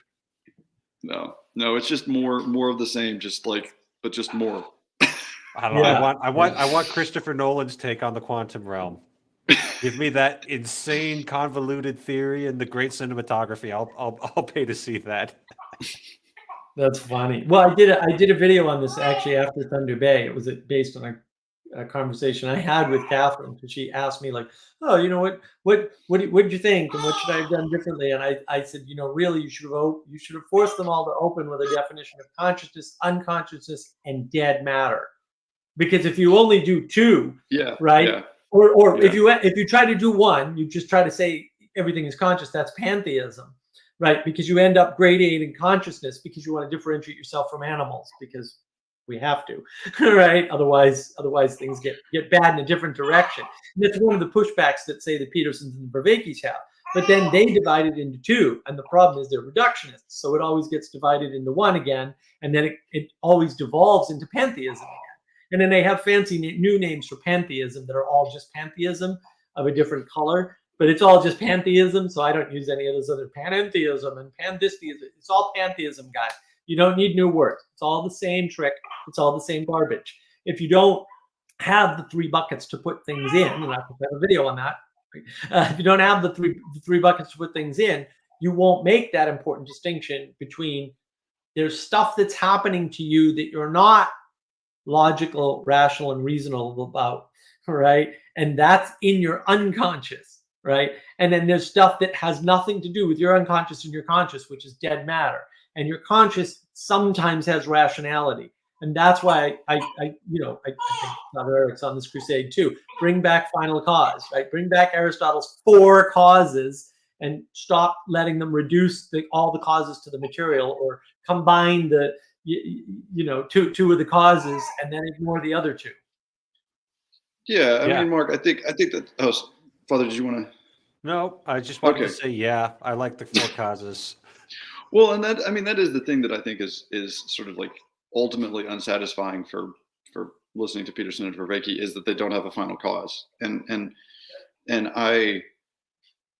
I've been thinking a lot recently about Peterson and then do y'all know Paul Kingsnorth at all? Have you paid A any little attention to bit. his He stuff? had that great article in First Things. That was awesome. Yeah. Well, okay. So then you're familiar with this idea of the machine. Yeah. And so I've been wrestling with the fact that less in his I was going to say not less in his conversation. There's sort of like multiple strands of Peterson, right? There's like the philosophical sort of side where he's talking about the logos, and then there's like the economic side, and then there's the political side, and so like on And the then economic there's side, his you have like, counseling side that I wish we get to see more of, but he can't practice yes, anymore. yeah, but on the sort of the economic and political side, there's this really strange, like just like capitulation to the machine. It seems like on his side, which is like, yeah, I get that he doesn't want like peasants starving in the cold, but on the other hand, he's like, cars should be as cheap as possible, and I should be able to buy anything I want whenever. And I'm like, I just don't understand how you don't see that hasn't really worked in terms of human fulfillment, and that's just like a weird that's like a weird there's like some sort of weird dissonance there, and I think that it's probably because there is no conversation about final cause. I mean, based on, I've worked partially through his latest conversation with Vervaeke, and there's sort of this like, we're perpetually getting closer to the truth as humans and dialogos, and like that is the goal. And it's like, no, man, like that just doesn't work. Like it just does not work to say that. I mean, because it's just like a less trite way of saying that the journey is more important than the destination, and it's like, yeah. I don't know. I want to get somewhere. Yeah, exactly. It's like, I mean, come on, Peterson, like heaven and hell, man. Like one of them really is heaven. Well, but they can't. Neither of them can go there. It's not possible for them to go there. And then what I've noticed as a result of watching that little, it's like a 10-minute video too, I realized the way all of these people are solving the self, thing is they're trying to say there's a dialectic inside of you. Right. So you have 2 perspectives, and those 2 perspectives can emerge from the container. Right. It's all emergence. And the problem with Vervaeke and with Peterson is that they are hardcore materialists. They are deniers of the concept of creation, which is really hard for people to understand. But when you listen to them carefully, they don't acknowledge that they were born into something, and that therefore they're beholden to that thing. And this was on my 7-hour live stream. This is one of the things I was talking about. I was saying, look, it's actually really important to understand this, that we were born into something, and that we don't have the internet without the sacrifices of the people who came before us. Like, it doesn't exist. We owe them something, right? We need to be humble. This stuff was given to us as a gift from the past. And so, like Vervaeke and Peterson, Peterson touches on it more. He's much better about it, but they can't afford to acknowledge being born into creation. And even a simple question that Vervaeke got from Sally Joe a while back in the Discord Q&A, is being good. It took him 2.5 minutes to answer the question. Like, the answer is yes, right? So that should be pretty quick, right? And then the explanation can take you 2.5 minutes. But it was backwards. And that's actually really important. See, these are little tells that I pick up on that I go, no, that's really important. You should say yes first, and then you should explain. And if you're not doing that, you're talking yourself into it. And that's really dangerous. I don't like that. Mark, that's interesting, because I've been trying to, and this is how I actually got on the stream with Father Eric last week. I've been trying to do a little bit of work on the relationship between Neoplatonism and Aristotelian and Thomistic thought. And there's some really interesting stuff in Neoplatonism. On the other hand, I've also been reflecting on the fact that the other interaction between Platonism and Christianity is not the Gnostic heresies. And so when you said that, the first thing I thought was like, what is sort of the continual temptation of Christians interacting with Platonism, and it is the denial of the goodness of being. Like, I mean, because ultimately that's what Gnosticism is, right? It's that being as we find ourselves. That's an oversimplification. It would be a way of stating the problem that, that there's this attempt to remove yourself from being. You can Right. call it returning to the oneness, but maybe a more precise way to say it would be it denies the goodness of particular being, which obviously the Incarnation and the Blessed Virgin Mary are both just profound affirmations of particularity. They just they scream it, and it's like, this is why, this is why the Rosary for part, this is one thing from the Rosary. It's like, why do we do this? It's like, because the goal is not that we all come back to there's not this sort of Unitarian oneness at the end of everything where we just, our blip disappears. It's the particular will somehow come to exist to coexist and participate in the one. And it's like, you can't deny that. You get into all kinds of trouble. but I only recently sort of understood, we'll say, the danger of Neoplatonism. Two things happened. One was somebody, sometimes people, and I hate peopling, wanted to talk about Plotinus. I had to look up some Plotinus. Plotinus is deeply anti-Platonic, actually. So yeah, I'm still a hard no on the existence of Neoplatonism. Yeah, you had some core thing that was just in denial of the forms. And I was like, well, this is obviously wrong.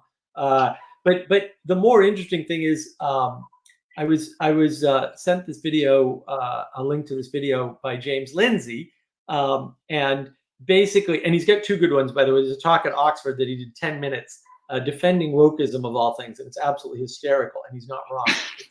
But it's worth watching because it's 10 minutes, and he's brilliant. But he did a video called WTF is SEL ? That's the whole title of the video.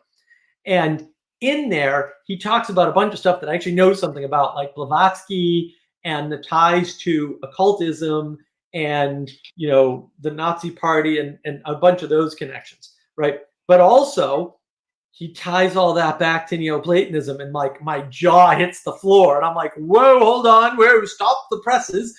But I was very compelling. The only problem with that video is that it will make you conspiratorial for sure. And I don't think it's wrong. I think there's something going on there. I don't think maybe it's not as a direct link as he's making, but the links that he's making are extremely clear and extremely frightening. But he does also go all the way back and say, no, this is all Neoplatonic gobbledygook. And I was like, oh yeah, there's Neoplatonic Gnosticism all over this. And that does sort of stray into the occult. And I had never thought of that because sadly, I didn't want to tell you this, Father Eric, but I guess you're going to find out. I know way more about the occult than I know about Christianity in general. I'm well studied. We can't be friends anymore, Mark. Goodbye. Excellent. Yeah, I mean, I think that's a perennial danger of let's say Platonism without the Incarnation, because it's like, well, all this stuff around here, I know it looks pretty, but it's not the real thing. And when you get the real thing, you won't want everything around us anymore. And it's the extremely incarnational principle that Christianity puts into that. No, all of this is good.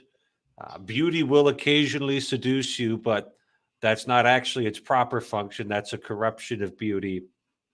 And these particular things that we have are very good. And you even need to regard the physical stuff that represents the higher beings as sacred and holy. Yeah. Right. So you will not wear your baseball cap inside the church. You will take that off. You will not chew gum inside the church. Yeah. Well, that's all flat, right? The Neoplatonic stuff is flat and it's individualistic because it's about your participation as an individual in the larger whole that is the one and returning to that, right? And so it assumes no hierarchy. It assumes a flat world. It creates a duality between the one and the many that doesn't exist. It doesn't talk about the many. It just kind of says, oh, yeah, there's a many and you're part of that, but really you're part of the one. And so it kind of leads you into Gnosticism by flattening the world, taking out the hierarchy, right? And then not talking about participation in anything except your participation in the one and your participation in the many. It doesn't talk about your participation in the true, the good, and the beautiful, for example. That would be a problem because I would think Plato would like that. That's why I think Neoplatonism doesn't exist. You can't locate it anywhere in any particular tradition. You can't find it. You can't co-locate it, right? But also, there's nothing there to allow you to interface with the things that Plato cared most about, right? And there's nothing there to allow you to interface with the community, with your family, with all of these hierarchies. It's totally individualistic. So it's going to lead to nothing successful. As sort of just like a beautiful counter, like balance in terms of, Father, what you're talking about, the particulars.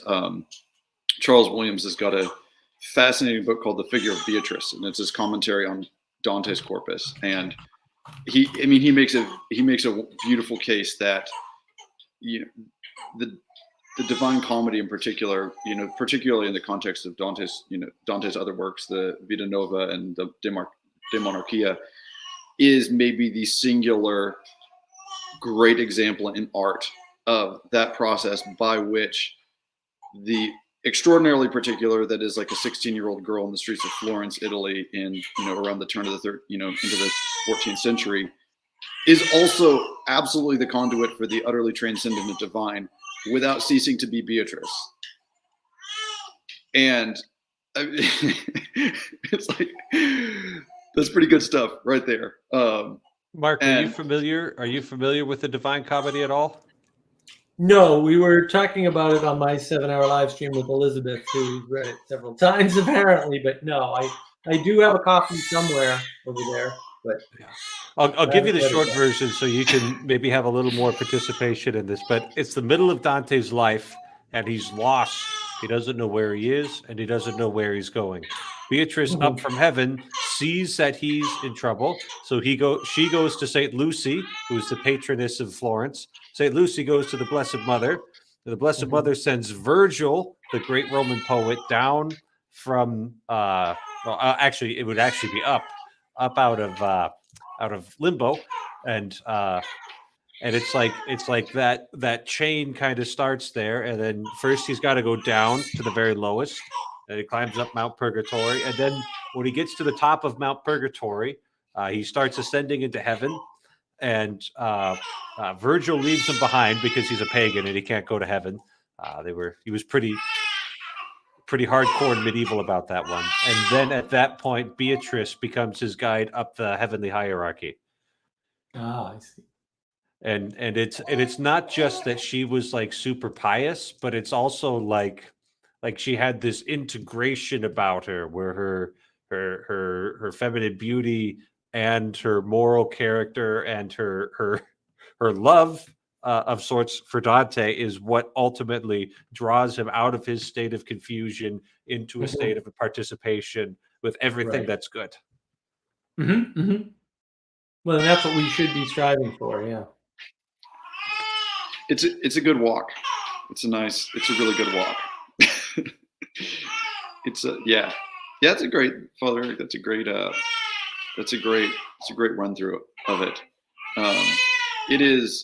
It's the literary equivalent of a Gothic cathedral, in that it's got like maybe 5 different scales of which the meaning is going on. It's all geographically located within the story, and then it's full of all kinds of things of just striking beauty and Gothic horror and all sorts of things. I think, on a personal note, so I'm pretty well. I'm sorry if we've got a young one that's messing up my audio at all, but so there's plenty of other authors that sort of crack the door. They show the light coming in through the door. Someone's dying, and you just kind of peer through. And Dante somehow manages to get a third of his story through the door. And to me, that's as a literary feat is unrivaled. It's really something. So yeah, it's it's the kind of thing you read 6 or 7 times, like Mark's friend. You just like, oh man, I think I need to go back to that. I think I need to go back to that. Yeah, So, yeah, it's got that kind of depth to it. Yeah, it's and you know, I get frustrated when people spend all this attention on the Inferno because I mean, you are literally missing all of the good stuff. Like, all of the good stuff comes in parts 2 and 3. You know, Yeah. part 1 is the bad Yeah. stuff. Yeah. But it's this what is it, it's this heaven is a cast of characters basically. Yeah. And Yeah. everybody has become most properly themselves, you know, so yeah, Well, not stripped of their personality, but like the personality is now what it was always supposed to be. It was always supposed to be. Yeah. Yeah. And just sort of circling back around a little bit, you know, I've actually found a lot of connection between liturgy and the Paradiso, right? Because somehow the idea that blessedness is looking the saints in the face and singing and moving around, and somehow that is blessedness. And it's like, no, I'm starting to get that. I'm starting to get that. That's how we talk about blessedness. I'm not going to say that is blessedness. That's how we talk about it. I'm like that. Mm-hmm. That's starting to click on like a really deep level. My sister, I've got a sister who's in college, and they just went through that, and she said that her professor talked about it as these. I think it's in the sphere of the sun where there's these various church doctors who are just like spinning around each other. Basically, he's like, think about like 2 dogs who are just like so excited they're just like running around each other, and then that sort of like utter delight in seeing, right? Because the whole idea is that it's just this continual reflection of charity between the souls in heaven, right?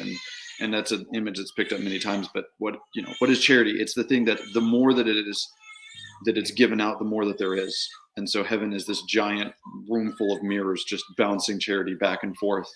And then you get these great things, right? So they're ascending up into heaven, and Beatrice, because her beauty is a reflection of the divine beauty, so the closer they get to the source of that beauty, the more beautiful she gets. And so Dante's always describing her eyes and her smile. They're I think he says the eyes are the window to the soul, and the smile is the coruscation of the laughter of the soul, or something, the joy of the soul.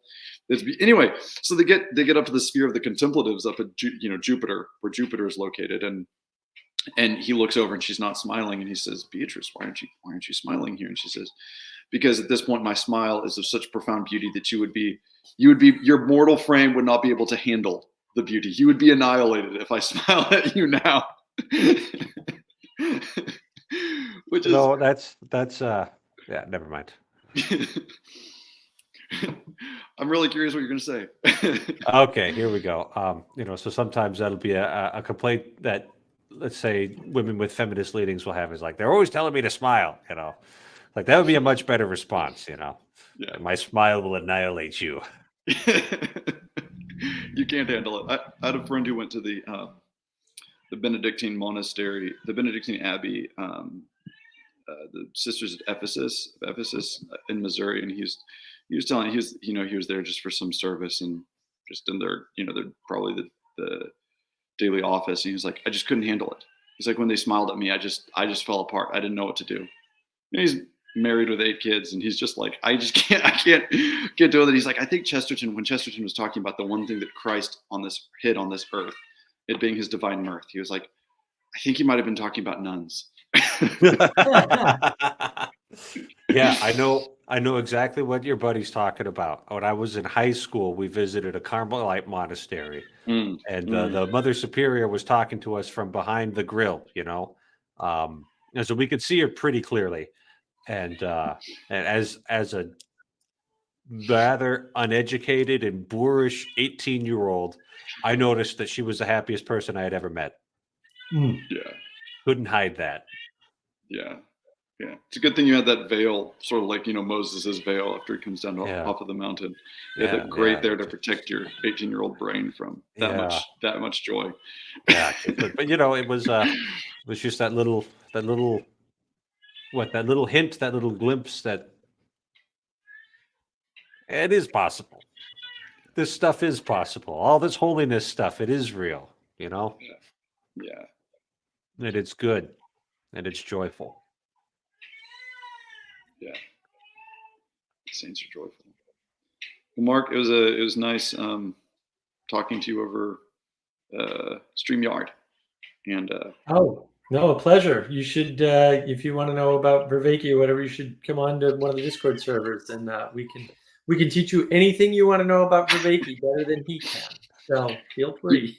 you can probably get me for about an hour on Sunday evenings. That's about how my life is. So. He's got a Whatever works. colicky baby in the background and a few more that we can't hear. So Yeah, yes, sleeping sweetly. So, well, right. thanks for having us, Father Eric. My pleasure. I think I'm going to call it on this stream. I don't have Mark's endurance for 7-hour streams. So good night, everybody. God bless. God bless, Father Eric. Thank you.